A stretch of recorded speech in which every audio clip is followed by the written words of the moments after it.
안지사의 이 자유한국당도 좋다. 이거 어떻게 보세요? 저는 이번 대선을 앞두고 이 보수 유권자들 사이에 팽배해 있는 정서가 있는 것 같아요. 공포 같아요. 공포. 그러니까 이 사람들은 공포? 이렇게 압도적으로 불리한 상황에서 선거를 치러본 경험이 한 번도 없는 사람들이에요. 네. 지금 마치 이거 자기들이 갖고 있는 어떤 기득권을 한 번에 다 뺏겨버릴 것 같은, 마치 그 나라의 체제가 흔들려버릴 것 같은 이런 불안감을 갖고 있는데, 그래서 이 사람들이 이제 갈 데가 없는 거야. 구심점이 뭐 예전에 반기문이라는 구심점이 있었는데 이게 네. 떠나고 나서 이제 갈 곳이 없어졌는데 가만히 있으면 이 표가 오지 않아. 그러니까 뭔가 신호를 보내야 되는데 그때 안희정 지사가 이럴 때마다 신호를 자꾸 보내고, 나를 믿어라. 나는 그렇게 너네한테 모질게 굴지 않을 거야. 나한테 표 주면 너네한테 다 나눠줄 거야. 이런 신호를 계속 보내면서 그들의 마음을 이렇게 달래주고 있는 모습이다. 저는 그렇게 보고 있습니다. 그러니까 결국은 중요한 건 지금 시기에 국민들의 요구는 적폐청산이잖아요. 네. 적폐의 범주를 어디까지나 볼 거냐라고 하는 건데, 박근혜랑 손잡고 박근혜의 적폐를 청산할 수 있을까요? 그 불가능한 거잖아요. 네. 그러니까 근데 지금 안희정 지사는 계속 이런 말씀을 하고 계시는 거거든요. 이게 선거 공학적으로는 표에 도움이 될지 모르겠지만 네. 정치인 안희정에게 우리가 기대해 왔었던, 사실 초기의 안희정의 모습은 민주주의자, 정당 정치자라고 하는 모습에 감동받은 거잖아요. 네. 근데 이제 그 모습은 전부 다 상실돼 버리고 이제 안희정에게 정당 정치의 근본, 민주주의의 기본적인 원칙이라고 하는 모습을 잘 기대할 수 없는 거예요. 그냥 표가 되면 누구랑도 함께 할 수 있다라고 하는 모습만 끊임없이 말하고 있기 때문에 앞으로의 정치인 안희정의 삶에서도 저는 넘지 말아야 될 선들을 너무 많이 넘고 있다고 생각해요. 그래서 이게 여론조사에서도 반영이 됐더라고요. 그러니까 안 지사가 한 5% 정도, 네. 5%포인트 정도 하락을 했고 황교안 총리가 소폭 상승을 했더라고요. 그러니까 안 지사에게 몰렸던 그 보수층의 표가 안 지사에게 가지도 않았어요. 안철수도 좀 네. 상승했죠. 네. 나눠먹게 하고 있는 거예요. 오히려 황교안 총리에게만 더 도움을 주고 있는 지금 형국이 되고 있어서 이 지점에서 좀 많이 다시 점검을 해야 되지 않을까 싶은데요. 근데 저는 그 전략적인 차원에서 보면, 정치공학적으로 보면 이분이 한 번 더 이렇게 우클릭을 할 가능성이 있다고 봐요. 그게 언제냐면 전에 그 반기문 낙마할 때 한 번 했죠. 저는 그때 1차 점프가 있었는데 황교안이 낙마하는 시점에 이제 또 한 번 이제 그 보수 유권자들이 오갈 데 없어지는 상황이 올 것 같은데, 근데 그것도 뭐 시점에 따라 다르겠지만, 예를 들면 탄핵 심판 직후에 한 일주일 터울을 두고 민주당 경선이 치러지고 있는 와중에 황교안이 사퇴를 한다. 그러면 이때 저는 아주 적극적인 신호를 보낼 거라고 생각해요. 예를 들면 지금까지의 연정 제안에는 단서가 있었어요. 그러니까 예를 들면 뭐 개혁 과제에 동참을 하면 너네까지 같이 가겠다. 네. 처음에 그 연정 제안했을 때는 새누리당하고는 같이 갈 수도 있고 안 갈 수도 있다. 라고 얘기를 했다가 점점 이 단서들이 줄어들고 있는데, 저는 만약에 황교안 낙마 시점에는 이런 단서들이 다 없어지고 난 무조건 연정해야 된다, 할 거다, 자유한국당이랑 할 수밖에 없다, 뭐 이렇게 얘기할 거라고 봐요. 근데 이분이 지금 대통령 후보가 최종적으로 우리 당의 후보가 된 게 아닙니다. 네. 경선 준비를 해야 그렇죠. 되는데요. 계속 지금 딴 데에 그 눈을 돌리고 있어요. 왜 캠프에서 이렇게까지 그 잘못된 전략을 계속 쓰고 있는지 한번 재검토를 하셔야 될 것 같고요. 그리고 저는 이런 생각이 들더라고요. 그래서 안희정 지사가 그 문재인 후보를 도와주기 위해서 전략적으로 상이하에 이런 포지션을 이렇게까지 취하는 거 아닌가. 망가져가면서 그럼 진짜 살신성인인데 자신을 희생해서 문 후보에게 가는 화살을 자기가 맞고 더 지지율을 높여주기 위한. 저는 처음에 대연정 발언 나왔을 때 처음에 살짝 그 생각을 했었는데, 이렇게까지 자기를 버려가면서 그런 행동을 하지 지금은 않을 것 같아. 그런 상계는 아닌 것 같고요. 다만 이건 하나 좀 제가 정리해드리고 싶은 게 있는데, 네. 대연정이 필요하다. 왜냐하면 대통령이 누가 되더라도, 꼭 본인이 아니라 누가 되더라도 앞으로의 상황이 당이 원내 교섭단체만 4개고 등록된 단체가 5개인 상태에서 국회를 운영해야 되고 한 정당이 과반을 차지하지 못한 상태인데 어쨌든 연정할 수밖에 없는 거 아니냐라고 하는 이야기를 계속 하는 거지. 그게 이제 근거잖아요. 네. 대연정의 근거. 근데 국회 시스템이라는 게 꼭 그러지 않습니다. 그러니까 예를 들면 자유한국당 90 몇 석 빼고도 국정 운영하는데 전혀 문제가 없다, 이런 건가요? 그것과는 좀 다른 측면에서요. 예를 들면 대연정을 해서 자유한국당이나 국민의당이나 뭐 이런 당들의 일부를 우리가 흡수해 온다 손 치면 내가 원하는 대로 할 수 있을 거냐, 대통령이. 그렇게 해도 안 될 거다? 네. 자, 생각해 보세요. 왜냐면 국민의당을 소연정을 해요. 응? 근데 지금 뭐 자유한국당에 대한 연정도 사람들이 받아들일 수 없는 건 당연한 거지만 네. 지금 우리 지지자 입장에서는 국민의당과의 연정도 지금 솔직히 싫거든요. 그렇죠. 네. 네, 근데 뭐 그것까지는 it's okay 한다 쳐요.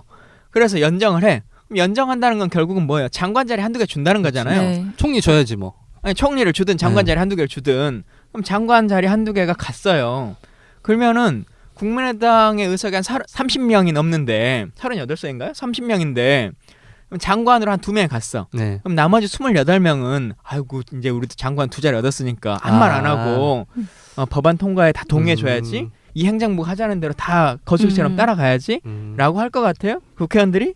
아니죠. 안 그래요. 음. 근데 이것을 국회 시스템은 그렇게 운영되는 거다라고 하는 것처럼 호도해서 말하는 거 이건 말이 안 되는 거고요. 이건 좀 신의의 문제일 수 있을 것 같아요. 그러니까 예를 들면 저 스위스 같이 대연정 문화가 아주 진짜 잘 발달해 있는 그런 나라에서는 그런 가정이 가능할 것 같아. 대연정 했으니까 신의로서 정말 우리는 한 그 울타리 안에서 뭐 큰 기조를 같이 간다. 근데 한국 상황에서 그게 가능할까 상상해 보면 아닌 것 같아요. 그건 좀 스위스든 어느 나라든 좀 다른 게 기본적으로 같이 갈 수 있는 부분들은 있겠죠. 근데 국회의원들이 뭔가를 반대하는 어떤 상황이 초래될 때는 본인의 정치적 소신에 정확히 반대되는 일들이 벌어지는 일들이 발생합니다. 그럴 때 사실은 당론에 위배돼도 본인의 얘기를 말하는 게 헌법기관으로서의 국회의원들의 권능인데 그것을 우리 당의 당론도 아니고 연정의 차원이니까 그냥 넘어가 줄 거다. 그럴 수는 없는 거고요. 심지어는 예로 봐서 연정하지 않고도 우리 당이 여당이 다수당이었던 열린우리당 시절이 있었잖아요. 네. 그때 150석이 넘었단 말이에요. 근데 그 당시에도 여당의 의원들도 뭐 본인의 소신에 따라서 한미 FTA 반대하는 사람들이 나타나고 파병에 반대하는 사람들이 나타납니다. 근데 그것을 야 너희 당의 당 대통령이 원하는데 왜 국회의원들이 다 안 따라가냐라고 말할 수 있는 거냐. 그렇지 않는 거거든요.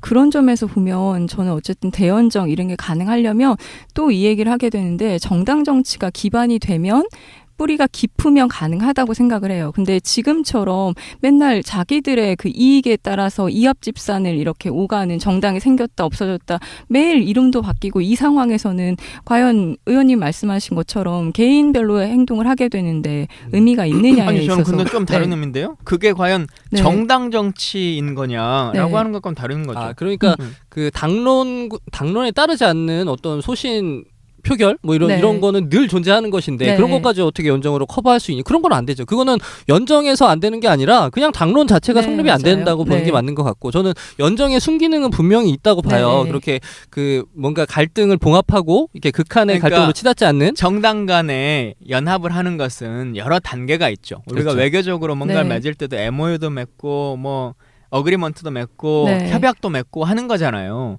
마찬가지 단계가 있는데 가장 높은 단계는 합당을 하는 거겠죠. 그렇죠. 네. 그러지 않고 그 다음 단계는 연정하는 거예요. 음. 정당 간에. 또 다른 단계에 있어서는 상호 간에 의결기구를 조금 더 단순하거나 아니면 간담회를 자주 하는 방식이 있거나 여러 가지 낮은 단계 것도 있단 말이에요. 낮은 단계 국회 운영의 시스템을 전혀 네. 무시해버리고 연정으로서만 그걸 풀 수 있는 것처럼 얘기하는 것도 저는 좀 말이 안 된다고 네, 생각해요. 그래서 지금은 당의 정체성도 없잖아요, 사실. 근데 그 정당마다. 선언만으로 네. 일정한 의미를 저는 갖는다고 생각해요. 그러니까 그 어떤 그 뭐 개별적인 의원들의 이탈이나 이런 것까지 단도리 할 수 없겠지만 그 선언 자체가 정치적 의미를 갖는다고 보고 아니 근데 그거는 국회의 시스템상 그 국회의원들도 4년마다 선거를 치르는 사람들입니다. 그래서 합리적인 주장을 하는 어떤 것이라면 기본적으로 따라갈 수밖에 없는 것이거든요. 그 부분 말씀드린 거예요. 네, 따라가는 것이지 그게 우리가 연정을 해서 했기 때문에 따라가고 말고의 문제가 아니에요. 예를 들면 박근혜 대통령 탄핵하자. 탄핵하고 조기 대선이 하면 더불어민주당의 대통령 될 확률이 90%가 넘을 거예요. 그래도 국민의당과 뭐 이런 당들이 안 따라올 수가 없는 것은 그것이 옳은 일이고 국민들의 동의를 구해야 하기 때문에 그러지 않으면 자기들의 존재 자체가 존재할 수 없기 때문에 발생하는 문제거든요. 그래서 그러한 여러 가지를 생각해 보면 사실 한국 구조에서 연정의 형식으로 이것이 꼭 국회 운영이 가능하다 여소야대가 되면 아무것도 못한다라고 하는 것은 좀 다른 측면이라고 그렇죠. 봐요. 아무것도 못한다는 말은 확실한 비약이고 과장인 거고. 근데 뭐 그 안희정의 선의라는 게 순진하다는 얘기가 바로 요런 비판 때문에 가능한 거죠. 이거는 네. 정말 뭐 현실 정치에 들어오면 공허한 주장일 수밖에 없다. 그러니까 낮은 단계 협치도 얼마든지 가능한데 네. 그것이 마치 연정을 해야 그것이 가능할 것처럼 호도하고 있는 건 사실인 것 같아요. 예. 그리고 뭐 저도 나름 의회주의자인데 의회주의 입장에서 이런 말씀 드리기는 좀 그렇긴 합니다만 어쨌든 한국 정치라고 하는 것이 의회의 권력보다는 행정부의 권력이 어마어마하게 큰 집단이기 때문에요.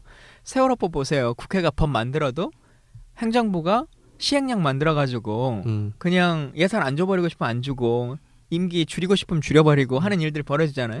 국정교과서 사태도 국회가 동의하지 않으니까 예비비로 그냥 편성해가지고 해버리고 맞아요. 하는 일들이 벌어진단 말이에요. 음. 물론 이걸 권장할 만한 일은 아닙니다.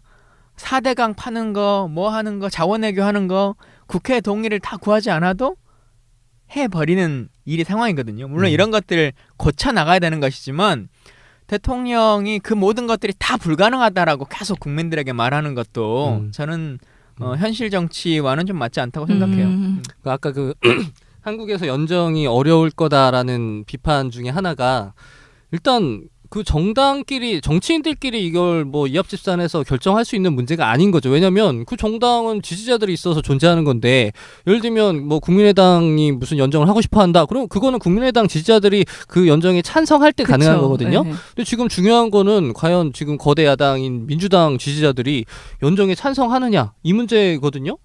당원들이 그 찬성하지 않는 연정을 혼자 얘기하는 거는 이거 자체가 네. 정당인으로서 잘못된 행동인 거죠. 그러니까 순간적으로는 정치적 이해관계를 위해서 선택할 수 있을 거예요. 카드들을. 근데 결국은 그게 팽 당하는 거거든요. 네. 예전에 민주당이 노무현 대통령 탄핵 때 한나라당과 손잡아가지고 했었던 것 당시에는 이익이 되는 행위였다고 생각했을 겁니다. 근데 결국 못하게 된 거죠. 이번 상반기에 국회의장 선정하고 할 때도 국민의당이 당시에 새누리당 편을 들 거냐 아니냐라고 하는 논쟁들이 있었단 말이에요. 네. 근데 결국은 손 못 들어요. 최순실 사건이 벌어지기 그 한참 전이었어도 하면은 국회의장 자리든 부의장 자리든 뭔가 훨씬 더 이득을 얻었을 수는 있겠죠. 국민의당이. 혹은 의장 자리를 새누리당에게 주고 뭐 법사위원장이든 여러 가지 좋은 자리들을 국민의당이 얻어올 수는 있었겠죠. 그러나 못하는 겁니다. 지지자들이 동의하지 않는다는 것을 알기 때문에. 그래서 연정에 대한 고민들도 실제 국회 운영을 경험해 본다면 그렇게 그냥 이론적인 교과서적인 얘기로 말할 수는 없을 거다라고 저는 생각합니다. 그러니까 안희정 지사가 선의로 이야기하는 건 그러니까 그런 문화를 바꿔보자는 건데 네, 그게 지금 안 될 그렇죠. 거라 현실적으로 안 될 거라는 말씀이신 거잖아요. 근데 안희정 지사가 지금 아까 계속 얘기하다 걸리는 게 그거잖아. 어차피 경선에서 그 민주당 당심을 잡아야 되는데. 선의로 말한다고 저는 생각하지 않고요. 그러니까 그래요? 정치라고 하는 것에 전략이라고 보세요. 현실 정치라고 하는 프로세스를 무시하고 교과서적인 얘기들을 계속 하고 있고 그 극단적인 예를 국민들에게 모든 사건이 이렇게 되는 것처럼 얘기하고 있는 거죠. 그러니까 이상적인 선의인 거 아닌가요? 본인의 그게 정치 철학이라고 계속 얘기를 하고 있잖아요. 좀 다를 것 같아요. 뭔가 가르치려고 하고 있다. 잘못된 정보를 가지고. 네. 근데 안희정 지사가 지금 경선에서 이렇게 가면 질 거다라고 말씀하셨는데 저는 아예 그냥 선회한 것 같아요. 그러니까 이 경선에서 지금 민주당 지지자들 중에 안희정 지지율이 16%밖에 안 되잖아요. 이쪽을 더 강화해서 예를 들면 이걸 한 30% 수준으로 올려서 어떻게 승부를 보겠다? 이쪽은 아예 저는 포기한 것 같고 지금 자유한국당 바른정당에서 지지율이 계속 상승하고 있잖아요. 안희정이. 저는 이건 그냥 들어와 이거 하고 있는 것 같아. 민주당 경선에. 어차피 경선에. 지금 이게 플랜 B인 건데 어차피 민주당 집토끼로는 이 승산이 없다고 판단한 것 같아요. 그래서 뭐 본인도 이게 희박한 확률이라는 걸 알지만 유일한 이게 해법이라고 생각하고 이쪽으로 계속 가고 있는 것 같아요. 숨어있는 표심을 끌어오겠다 뭐 이런 건가요? 민주당 안에 안 숨어 있지, 밖에 숨어 있지. 네, 그러니까 외부에 그냥 정치인 안희정이 너무 아까워요. 정치인 안희정. 차기를 충분히 볼 수 있을 만한 좋은 카드인데 왜 이렇게까지 안달을 해서 스스로가 나락으로 떨어질까? 근데 그게 본인의 정치 철학이라고 계속 얘기를 하고 있잖아요. 근데 그 범주를 넘어선 것 같아요. 그래요? 저는 좀 야물지 않은 지금 민주주의자의 면모를 자꾸 보여주다 보니까 만약에 한 5년 뒤에 좀 더 다져지고 자기 생각이 단단해진 다음에 이렇게 내놨으면 조금 더 그 많은 분들의 호응을 받을 수 있을 것 같은데 지금 자기가 당황하는 모습이 너무 보이는 거야. 그러니까 내가 그 사람 주장에 동의하지 못하더라도 그 사람이 어떤 언변의 일관성에 동의가 되면 계속 지켜볼 수 있는 거거든. 나랑은 생각은 다른데 저것도 일리가 있구나. 근데 네. 지금 그게 안 되는 거야. 안희정 지사는 그 저번에 손석희 뉴스룸 나왔을 때 많은 사람들이 그 다음 그 주에 지지율이 5%가 빠졌거든요. 저는 그 대연정 선의 발언뿐만 때문이 아니라 저는 TV 앞에 나와서 그 사람이 그거를 이렇게 설파하는 모습이 너무 실망스러웠던 것 같아. 그러니까 우리가 연애를 책으로만 배웠다고 흔히 맞아요. 말하는 딱 것처럼 그런 느낌. 이분이 네, 말하는 그러네요. 야 나도 지사도 8년이나 했어. 음. 뭐 이렇게 대통령도 만들어 봤어라고 얘기를 하지만 실제로 본인이 그 지도자의 위치에서 할 만큼의 민주주의에 대한 학습이 됐는가라고 하는 걸 생각해 보자면 아직은 책으로만 배운 단계라고 하는 느낌이 들어요. 그럼 어떻게 해야 될까요, 안희정 지사? 정비를 해주자면. 저는 네.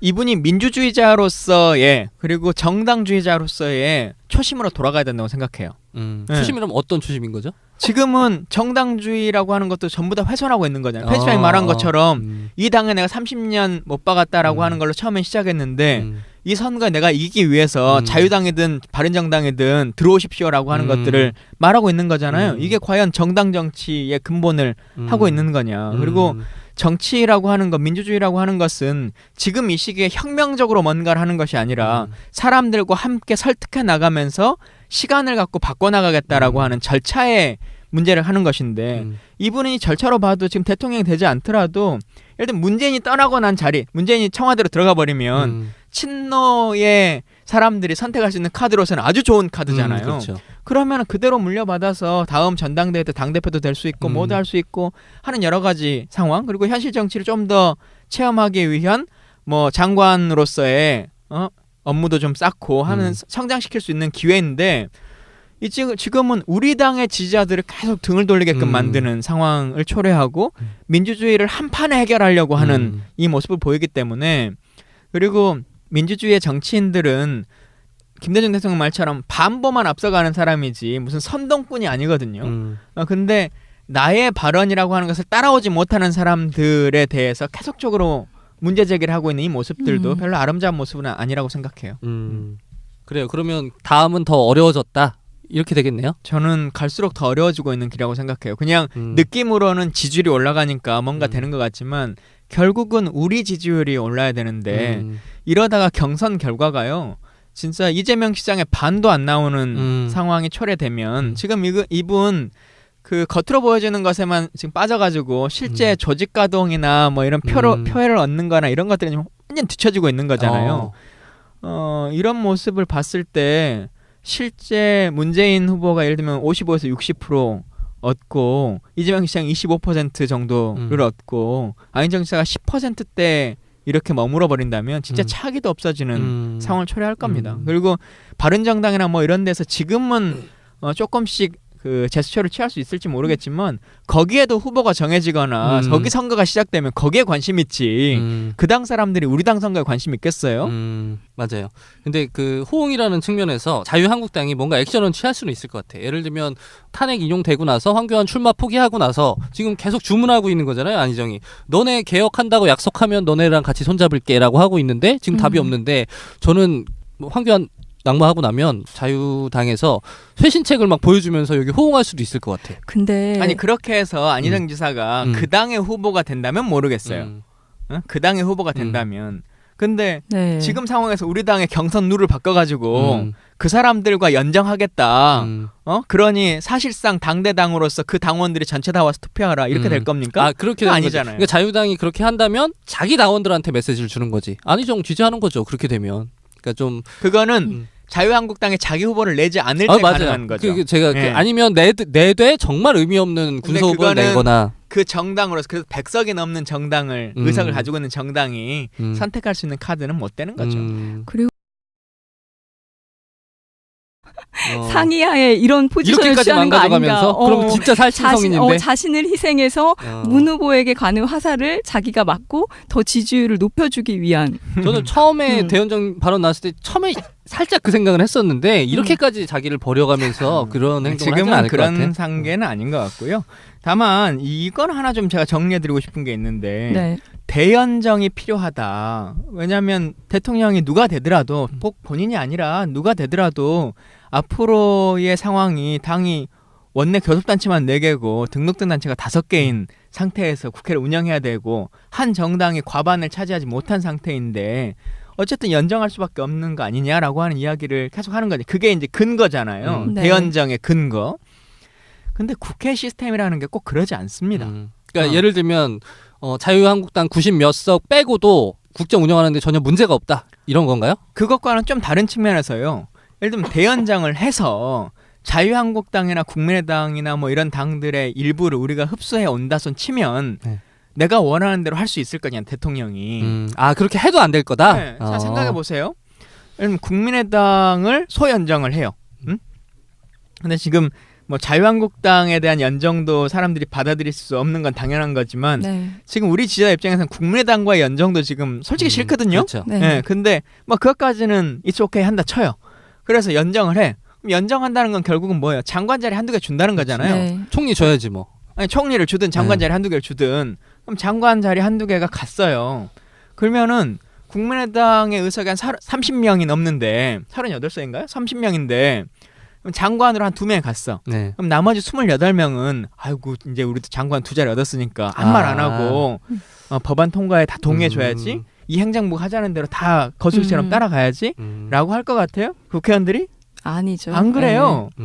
근데 이것을 국회 시스템은 그렇게 운영되는 거다라고 하는 것처럼 호도해서 말하는 거 이건 말이 안 되는 거고요. 이건 좀 신의의 문제일 수 있을 것 같아요. 그러니까 예를 들면 저 스위스 같이 대연정 문화가 아주 진짜 잘 발달해 있는 그런 나라에서는 그런 가정이 가능할 것 같아. 대연정 했으니까 신의로서 정말 우리는 한 그 울타리 안에서 뭐 큰 기조를 같이 간다. 근데 한국 상황에서 그게 가능할까 상상해 보면 아닌 것 그건 같아요. 좀 스위스든 어느 나라든 좀 다른 게 기본적으로 같이 갈 수 있는 부분들은 있겠죠. 근데 국회의원들이 뭔가를 반대하는 어떤 상황이 초래될 때는 본인의 정치적 소신에 정확히 반대되는 일들이 벌어지는 일들이 발생합니다. 그럴 때 사실은 당론에 위배돼도 본인의 얘기를 말하는 게 헌법기관으로서의 국회의원들의 권능인데 그것을 우리 당의 당론도 아니고 연정의 차원이니까 그냥 넘어가 줄 거다. 그럴 수는 없는 거고요. 심지어는 예로 봐서 연정하지 않고도 우리 당이 여당이 다수당이었던 열린우리당 시절이 있었잖아요. 네. 그때 150석이 넘었단 말이에요. 근데 그 당시에도 여당의 의원들도 뭐 본인의 소신에 따라서 한미 FTA 반대하는 사람들이 나타나고 파병에 반대하는 사람들이 나타납니다.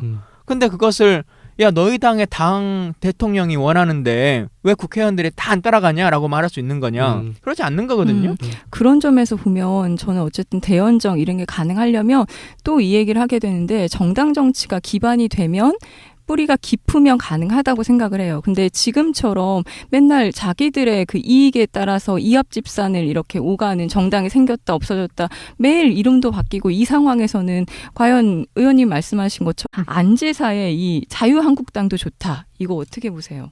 저는 이번 대선을 앞두고 이 보수 유권자들 사이에 그 팽배해 있는 정서가 있는 것 같아요. 공포 같아요. 공포. 그러니까 이 사람들은 공포? 이렇게 압도적으로 불리한 상황에서 선거를 치러본 경험이 한 번도 없는 사람들이에요. 네. 지금 마치 이거 자기들이 갖고 있는 어떤 기득권을 한 번에 다 뺏겨버릴 것 같은 마치 그 나라의 체제가 흔들려버릴 것 같은 이런 불안감을 갖고 있는데 그래서 이 사람들이 이제 갈 데가 없는 거야. 구심점이 뭐 예전에 반기문이라는 구심점이 있었는데 이게 네. 떠나고 나서 이제 갈 곳이 없어졌는데 가만히 있으면 이 표가 오지 않아. 그러니까 뭔가 신호를 보내야 되는데 그때 안희정 지사가 이럴 때마다 신호를 자꾸 보내고 나를 믿어라. 나는 그렇게 너네한테 모질게 굴지 않을 거야. 나한테 표 주면 너네한테 다 나눠줄 거야. 이런 신호를 계속 보내면서 그들의 마음을 이렇게 달래주고 있는 모습이다. 저는 그렇게 보고 있습니다. 그러니까 결국은 중요한 건 지금 시기에 국민들의 요구는 적폐청산이잖아요. 네. 적폐의 범주를 어디까지나 볼 거냐라고 하는 건데 박근혜랑 손잡고 박근혜의 적폐를 청산할 수 있을까요? 그 불가능한 거잖아요. 네.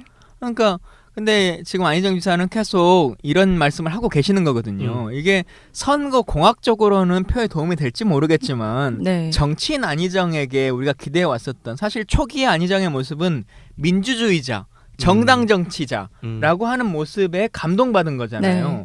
근데 이제 그 모습은 전부 다 상실돼 버리고 이제 안희정에게 정당 정치의 근본, 민주주의의 기본적인 원칙 이라고 하는 모습을 잘 기대할 수 없는 거예요. 그냥 표가 되면 누구랑도 함께할 수 있다라고 하는 모습만 끊임없이 말하고 있기 때문에 앞으로의 정치인 안희정의 삶에서도 저는 넘지 말아야 될 선들을 너무 많이 넘고 있다고 생각해요. 그래서 이게 여론조사에서도 반영이 됐더라고요. 그러니까 안 지사가 한 5% 정도, 네. 5%포인트 정도 하락을 했고 황교안 총리가 소폭 상승을 했더라고요. 그러니까 안 지사에게 몰렸던 그 보수층의 표가 안 지사에게 가지도 않았어요. 안철수도 좀 네. 상승했죠. 네. 나눠먹게 하고 있는 거예요. 오히려 황교안 총리에게만 더 도움을 주고 있는 지금 형국이 되고 있어서 이 지점에서 좀 많이 다시 점검을 해야 되지 않을까 싶은데요. 근데 저는 그 전략적인 차원에서 보면 정치공학적으로 보면 이분이 한 번 더 이렇게 우클릭을 할 가능성이 있다고 봐요. 그게 언제냐면 전에 그 반기문 낙마할 때 한 번 했죠. 저는 그때 1차 점프가 있었는데 황교안이 낙마하는 시점에 이제 또 한 번 이제 그 보수 유권자들이 오갈 데 없어지는 상황이 올 것 같은데 근데 그것도 뭐 시점에 따라 다르겠지만 예를 들면 탄핵 심판 직후에 한 일주일 터울을 두고 민주당 경선이 치러지고 있는 와중에 황교안이 사퇴를 한다. 그러면 이때 저는 아주 적극적인 신호를 보낼 거라고 생각해요. 예를 들면 지금까지의 연정 제안에는 단서가 있었어요. 그러니까 예를 들면 뭐 개혁 과제에 동참을 하면 너네까지 같이 가겠다. 네. 처음에 그 연정 제안했을 때는 새누리당하고는 같이 갈 수도 있고 안 갈 수도 있다라고 얘기를 했다가 점점 이 단서들이 줄어들고 있는데 저는 만약에 황교안 낙마 시점에는 이런 단서들이 다 없어지고 난 무조건 연정해야 된다. 할 거다. 자유한국당이랑 할 수밖에 없다. 뭐 이렇게 얘기할 거라고 봐요. 근데 이분이 지금 대통령 후보가 최종적으로 우리 당의 후보가 된 게 아닙니다. 네. 경선 준비를 해야 그렇죠. 되는데요. 계속 지금 딴 데에 그 눈을 돌리고 있어요. 왜 캠프에서 이렇게까지 그 잘못된 전략을 계속 쓰고 있는지 한번 재검토를 하셔야 될 것 같고요. 그래서 저는 이런 생각이 들더라고요. 그래서 안희정 지사가 그 문재인 후보를 도와주기 위해서 전략적으로 처럼 개인별로의 행동을 하게 되는데 의미가 있느냐에 아니 저는 있어서 근데 좀 다른 네. 의미인데요. 그게 과연 네. 정당 정치인 거냐라고 네. 하는 것과는 다른 거죠. 그러니까 그 당론에 따르지 않는 어떤 소신 표결 뭐 네. 이런 거는 늘 존재하는 것인데 네. 그런 것까지 어떻게 연정으로 커버할 수 있니? 그런 건 안 되죠. 그거는 연정에서 안 되는 게 아니라 그냥 당론 자체가 네, 성립이 안 맞아요. 된다고 보는 네. 게 맞는 것 같고 저는 연정의 순기능은 분명히 있다고 봐요. 네. 그렇게 그 뭔가 갈등을 봉합하고 이렇게 극한의 그러니까 갈등으로 치닫지 않는 정당 간에 연합을 하는 것은 여러 단계가 있죠. 우리가 그렇죠. 외교적으로 뭔가를 네. 맺을 때도 MOU도 맺고 뭐 어그리먼트도 맺고 네. 협약도 맺고 하는 거잖아요. 마찬가지 단계가 있는데 가장 높은 단계는 합당을 하는 거겠죠. 그렇죠. 네. 그러지 않고 그 다음 단계는 연정하는 거예요. 정당 간에. 또 다른 단계에 있어서는 상호 간에 의결기구를 조금 더 단순하거나 아니면 간담회를 자주 하는 방식이 있거나 여러 가지 낮은 단계 것도 있단 말이에요. 낮은 단계 국회 운영의 시스템을 전혀 네. 무시해버리고 연정으로서만 그걸 풀 수 있는 것처럼 얘기하는 것도 저는 좀 말이 안 된다고 네, 생각해요. 그래서 지금은 당의 정체성도 없잖아요, 사실. 근데 그 정당마다. 선언만으로 네. 일정한 의미를 저는 갖는다고 생각해요. 그러니까 그 어떤 그 뭐 개별적인 의원들의 이탈이나 이런 것까지 단도리 할 수 없겠지만 그 선언 자체가 정치적 의미를 갖는다고 보고 아니 근데 그거는 국회의 시스템상 그 국회의원들도 4년마다 선거를 치르는 사람들입니다. 그래서 합리적인 주장을 하는 어떤 것이라면 기본적으로 따라갈 수밖에 없는 것이거든요. 그 부분 말씀드린 거예요. 네, 따라가는 것이지 그게 우리가 연정을 해서 했기 때문에 따라가고 말고의 문제가 아니에요. 예를 들면 박근혜 대통령 탄핵하자. 탄핵하고 조기 대선이 하면 더불어민주당의 대통령 될 확률이 90%가 넘을 거예요. 그래도 국민의당과 뭐 이런 당들이 안 따라올 수가 없는 것은